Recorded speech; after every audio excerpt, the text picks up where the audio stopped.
So we're now going to go to our second speaker, who is Nadiia, and she's from Ukraine and is going to talk to us about women in the Ukrainian army, female Ukrainian volunteers and activists. So hello to everyone. I'm Ukrainian and Russia invaded my country 8 years ago in 2014. And today I will not talk about gender ideology because when there is a war and genocide in my country, unfortunately, nobody thinks about this.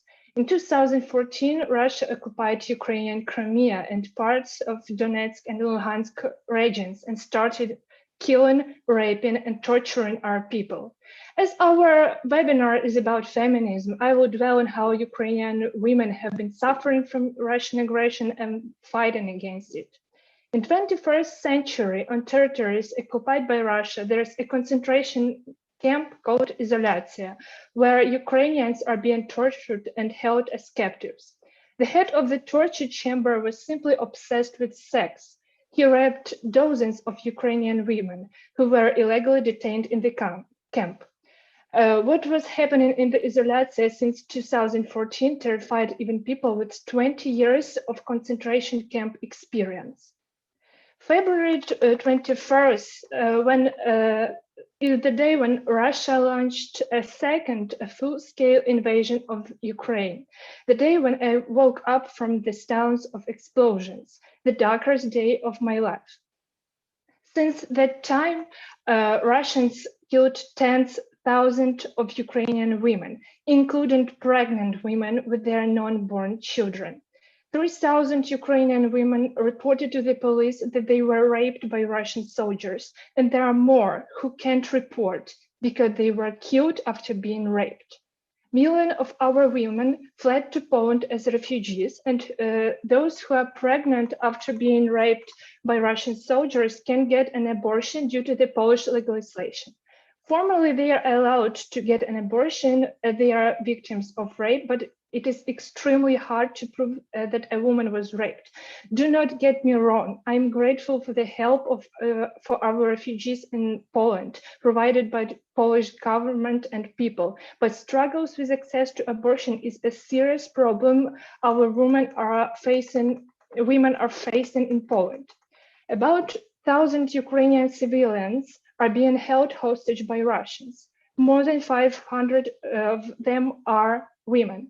Hundreds of thousands of Ukrainian women have been forcibly relocated to Russia. All mentioned about is a genocide and a femicide. Ukrainian women are fighting for their country and for democracy in the Ukrainian army. 22% of our armed forces are females. This is the highest percentage of women in the army in Europe. Also, Ukrainian women help our army as volunteers, help Ukraine as activists. For example, organize rallies all around the world, block Russian trucks at the Polish border, and just our women are fighting in every possible way. Russian war in Ukraine is not about men in the front line and women who are waiting for them at home. This is about both males and females resisting the Russian evil. One of the examples of heroic female resistance is our Katerina, named Ptashka, which means bird in Ukrainian. She is 21 years old and she's a frontliner who defends the city of Mariupol. Despite the critical situation in Mariupol, there are videos on the internet with her smiling and singing Ukrainian songs, and this is amazing. And I also have one important message from Ukrainian women whose relatives stuck at Azovstal plant in Mariupol with no access to humanitarian aid. As Russia sieged Mariupol, it doesn't stop shelling and bombing the plant. The message is, please sign a petition to call the United Nations to launch an urgent extraction procedure for defenders of Mariupol. Just go to Google and search for Save Mariupol, and you will see the petition.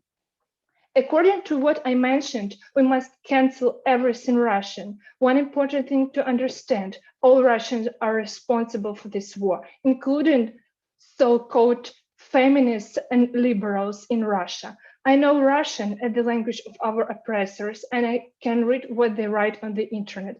They support their government, they verbally offend Ukrainian women, they have been silent of what Russia has done to our women for 8 years. This is not feminism as sisterhood, this is Nazism. Their so-called anti-war feminist resistance doesn't do anything except justification of themselves. I totally understand that feminism is not about protecting men, but there is no way to protect only Ukrainian women. If you want to support Ukrainian women, please donate to Ukrainian army. Go to the pro-Ukrainian rallies in your cities and demand your governments to provide Ukraine with more weapons, munitions, financial support, and humanitarian aid, and also spread information about Ukraine from Ukrainians, not to let anyone silence Ukrainian voices. Thank you.